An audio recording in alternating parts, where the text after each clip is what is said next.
Nah, karena kita memasuki era ilmiah, kita harus bisa menjelaskan secara pendekatan ilmiah.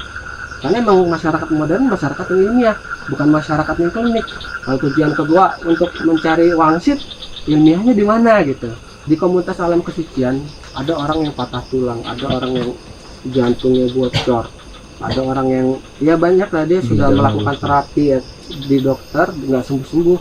Ketika dia melakukan wisata spiritual di dalam gua 2 hari 2 malam, setelah itu keluar sembuh. Kok bisa?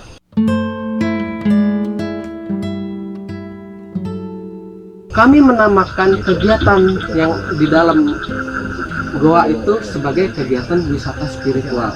Pak, wisata spiritual itu apa? Ini sebenarnya wisata juga ya, cuman wisatanya wisata spiritual. Kalau kemarin kita ke Curug ini itu wisata alam. Nah, kalau ini kita wisata spiritual. Apa sih arti dari wisata spiritual?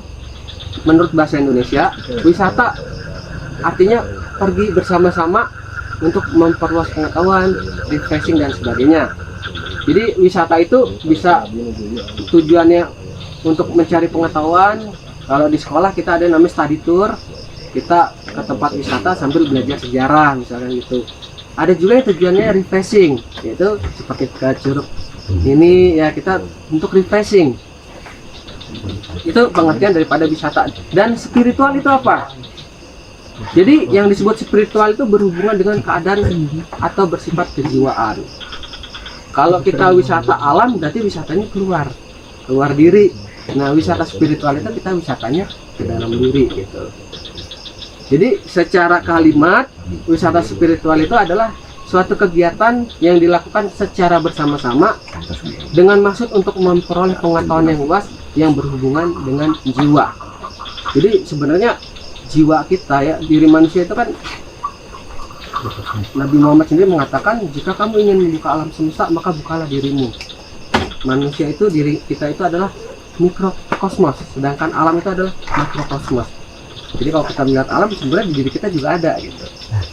Nah, kita wisata ke situ. Di dalam dunia pendidikan di Indonesia ataupun yang di dunia, kita mengenal tentang kecerdasan. Nah, kecerdasan yang berperan penting diantaranya adalah kecerdasan intelektual, kecerdasan berpikir, kemampuan otak, logika, intelektual ya.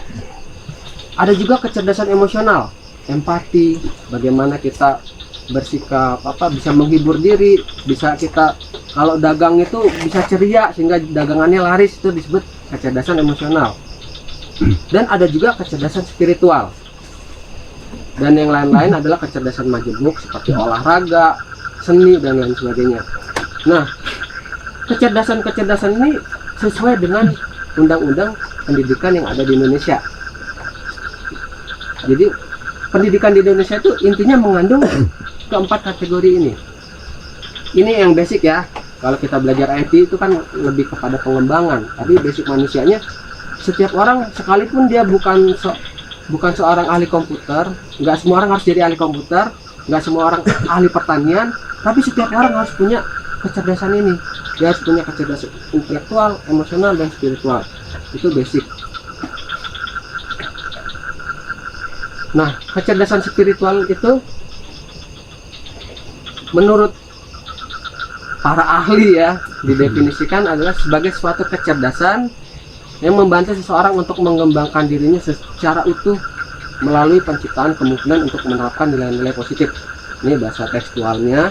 Kalau kita jabarkan lagi secara yang lebih mudah dimengerti, jadi orang yang cerdas spiritual itu adalah orang yang mampu membangun hubungan yang harmonis antara dirinya dengan sang pencipta, dirinya dengan sesamanya, dan dirinya dengan alam semesta. Itu adalah definisi kecerdasan spiritual. Lalu ciri kecerdasan spiritual yang berkembang dengan baik itu apa? Nah, tadi kita di dalam gua itu kan wisata spiritual yang tujuannya untuk melatih kecerdasan spiritual.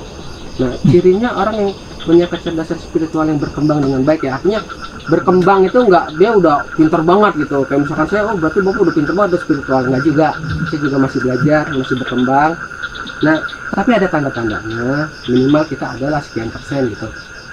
Ya bapak-bapak juga ada. Contohnya apa?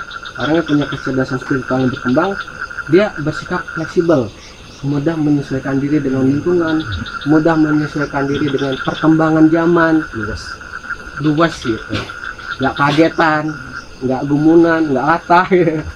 Ibu-ibu kan suka latah ya. Memiliki tingkat kesadaran yang tinggi, ini penting banget.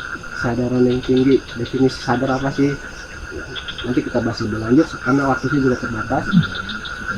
Mampu menghadapi penderitaan dan rasa sakit ini penting banget. Sekarang kalau kita nonton berita, dikit-dikit orang punya utang, bunuh diri, udah bunuh diri ninggalin utang, nyusahin hidup kan.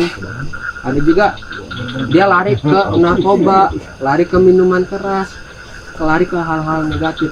Pelampiasan. Iya, pelampiasan, karena dia tidak mampu menghadapi penderitaan, maka dia alihkan. Sebenarnya itu dengan dia melampiaskan, ketika orang mati dia orang punya masalah dia gantung diri, itu nggak menyelesaikan masalah sebenarnya kan. Nambah masalah. Nah, ketika orang dia tertekan, dikejar-kejar utang supaya dia nggak pusing, dia mabok, itu juga nggak ngilangin masalah. Ketika sadar dia ingat lagi utangnya, mabok lagi gitu.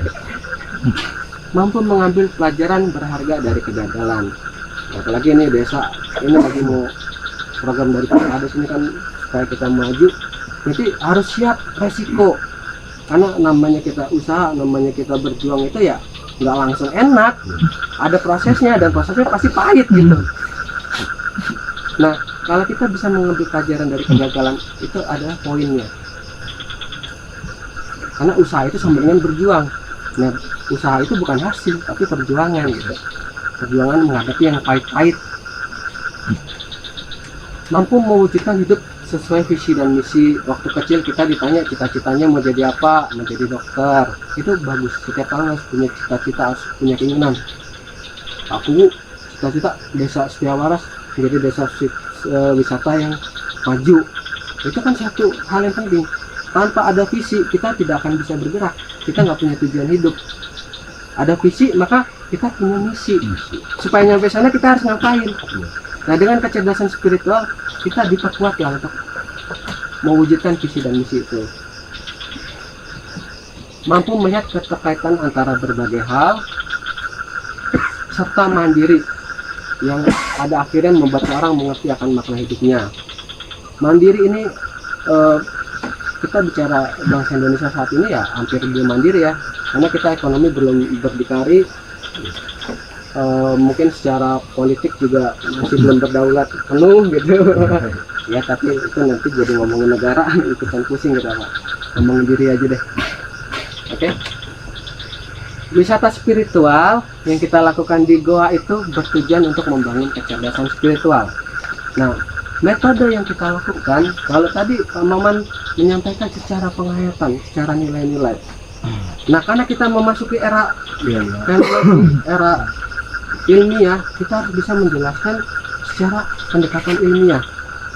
Sekalipun kita bukan dokter, tapi kita bisa menjelaskan secara ilmiah. Gitu. Karena memang masyarakat modern masyarakat yang ilmiah, bukan masyarakat yang klinik. Gitu. Kalau tujuan kedua untuk mencari wangsit, ilmiahnya di mana gitu. Nah, wisata spiritual tuh ilmiahnya di mana?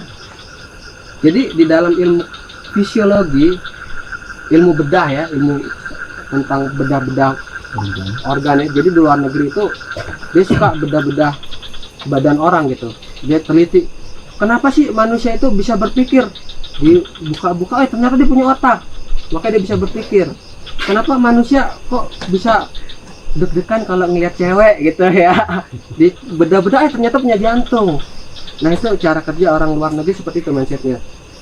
Nah, ada fenomena orang itu punya kecerdasan spiritual, dia punya pengalaman spiritual, punya wawasan spiritual. Bedah-bedah ketemu, wah ternyata di dalam otak jadi ada yang dinamakan kelenjar pineal. Ini gambaran seperti ini kayak. Jadi di dalam otak kita itu ada yang disebut kelenjar pineal, adanya di pusat otak. Apa sih kelenjar pineal itu? Orang yang punya penglihatan spiritual atau orang yang memiliki pernah mengalami mimpi yang nyata dan itu mengandung suatu makna, suatu petunjuk bagi dirinya atas segala problema hidupnya, itu bisa dimungkinkan karena adanya efek dari hormon DMT yang dihasilkan oleh kelenjar pineal. Nah, hormon DMT kan tadi salah satu hormon yang dihasilkan kelenjar pineal itu memiliki efek seperti narkoba. Jadi kalau orang yang pakai narkoba dosis tinggi setelah disuntik seperti saya nggak pernah pakai narkoba Pak ya, tapi kan banyak orang yang cerita yang pakai narkoba dia itu seperti trance, seperti orang menyebutnya delusi, halusinasi, melihat alam-alam yang dimensi lain gitu. Nah sebenarnya narkoba itu juga dihasilkan oleh otak kita. Ketika kita mengalami kejadian antara hidup dan mati, seperti ibu yang melahirkan normal, itu kelenjar pineal akan menghasilkan hormon DMT. Bahkan ini Pak ya, kalau di kita kan sistem agamanya masih sistem agak dogma ya. Kalau luar negeri itu dia lebih radikal lagi dalam berpikiran.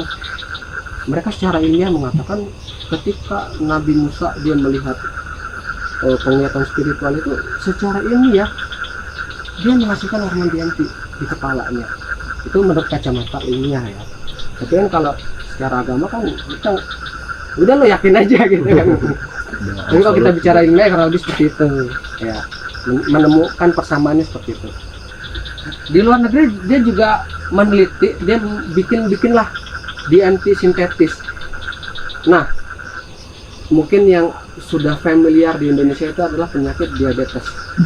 Ya, diabetes itu adalah pankreas kita itu gagal memproduksi insulin, lebih banyak menghasilkan glukagon atau glukosa ya. Orang yang kena diabetes dibawa ke dokter, diapain? Nggak diobatin, cuman disuntik pakai insulin sintetis. Insulin yang ditiru dari insulin yang sebenarnya juga dihasilkan oleh tubuh. Ketika dia disuntikan insulin, bukan berarti penyakit diabetesnya hilang, tapi gula darahnya kembali stabil. Tapi nanti besok ketika insulinnya habis ya gulanya naik lagi gitu kan. Nah ternyata itu bisa ditiru. Nah sebenarnya kan kalau orang paham seperti ini ya, ketika dia kena penyakit diabetes, artinya ngapain harus disuntik-suntik insulin? Kenapa kita nggak kembalikan ke pankreas kita supaya bisa menghasilkan insulin secara alami, gitu kan? Jadi nggak keluar biaya kan, lebih irit gitu. Nah, DMT itu juga sama mereka diteliti, disuntikan ke orang, dan orang yang disuntikan oleh DMT sintetis ini dia akhirnya mengalami trance ya, dia melihat alam spiritual yang tidak bisa dijelaskan di dalam buku sejarah gitu. Itu penelitian dilakukan di Amerika dan Eropa. Nah selain yang hormon DMT, kelenjar pineal juga menghasilkan hormon melatonin atau hormon pertumbuhan. Ini kita pelajari waktu SD, dan juga hormon pinolin yang fungsinya adalah untuk memperkuat imunitas dan penyembuhan. Di komunitas alam kesucian ada orang yang patah tulang, ada orang yang jantungnya bocor, ada orang yang ya banyak lah, dia sudah melakukan terapi ya, di dokter nggak sembuh-sembuh. Ketika dia melakukan wisata spiritual di dalam gua 2 hari 2 malam, setelah itu keluar sembuh. Kok bisa? Karena ketika kita di dalam wisata spiritual tadi, maka hormon DMT itu menggunakan hormon DMT, kelenjar pineal menghasilkan hormon melatonin dan pinolin. Menurut penelitian, hormon pinolin itu dia mereplikasi DNA untuk mengeprint kembali organ tubuh yang rusak. Jadi kita bicara alat print itu canggih, padahal itu ditiru dari cara kerja tubuh kita. Jadi mungkin Pak Ungu ya atau Mas Deden, Deden pernah kan ngeprint, kita ngeprintnya di sini gambarnya huruf A, kita print keluar di mesin print kok huruf A juga. Apa itu kita disantet tuh kertasnya kan enggak, tapi sebenarnya kita mentransfer gelombang elektromagnetik ya, informasi memori secara gelombang elektromagnetik sebenarnya tercetak sama. Tubuh kita juga seperti itu, informasi itu tersimpan di dalam DNA kita. Kenapa hidung kita seperti ini? Pastinya selalu mirip kedua orang tua kita ya. Mungkin kalau saya kepala saya, rambut saya bule, terus ibu saya, bapak saya rambutnya keriting, orang curiga ini anak siapa gitu ya. Jadi DNA itu menyimpan informasi. Jadi ketika ada organ tubuh yang rusak, ya direplikasi kembali, disusun kembali. Tadi pankreas yang tidak berhasil, yang tidak menghasilkan insulin, karena ada something, ada problem, akhirnya direplika lagi, sembuhlah, terbentuk kembali, di print ulang. Bahkan kalau sekarang kan ada yang namanya 3D printer ya, nyetak begini kita tinggal print aja Pak. Iya. Teknologi sekarang, tapi itu kalah canggih sama tubuh kita. Jadi supaya kelenjar pineal kita aktif, maka kita harus gelap, harus kata kita tertutup, dia baru aktif. Yang pertama, ketika dia aktif yang dikeluarkan adalah hormon melatonin. Maka waktu kita tidur itu terjadilah pertumbuhan atau pembentukan. Itu seminim-minimnya pineal itu menghasilkan hormon melatonin. Yang paling mantap ya DMT, itu jarang banget orang bisa menghasilkan. Dan yang kedua, harus berada di frekuensi gelombang otak alfa dan theta. Nah, gelombang theta itu adalah gelombang di antara sadar dan tidak sadar. Jadi antara kita ngantuk dan sadar, antara tidur dan sadar gitu. Itu disebut gelombang theta. Gelombang theta itu adalah gelombang alam semesta. Di mana di gelombang ini semua tubuh ya, bukan hanya manusia tapi juga tumbuhan, hewan, itu dia melakukan regenerasi, memperbaiki sel-sel yang rusak. Itu terjadi di gelombang 8 Hz, ada gelombang theta. Nah, kelenjar pineal itu sangat aktif di gelombang theta. Jadi kenapa tadi orang yang sakit ginjal itu, gagal ginjal, jantung bocor dan lain sebagainya telah sembuh?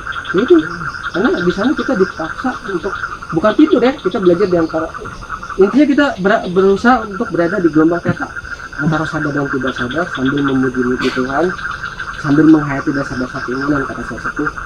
Itulah yang membuat tubuh kita murni, alami, kembali kepada apa ya, basic settingan awal pabriknya, bahwa tubuh kita tuh diciptakan cerdas, jadi bisa menyembuhkan diri kita sendiri. Ya sekarang gini Pak, orang zaman dulu kan nggak ada rumah sakit, ya kan? Mereka nyembuhnya gimana? Nah sekarang rumah sakit makin banyak, yang sakit makin banyak, gitu. Aneh ya, makin banyak. Apalagi harus ditanggung BPJS, kita harus sakit-sakitin tuh, biar nggak rugi. Semakin banyak rumah sakit, yang sakit juga makin banyak. Gitu. Intinya penyembuhan itu nggak hanya di rumah sakit, tapi kita pun bisa menyembuhkan diri sendiri sebenarnya.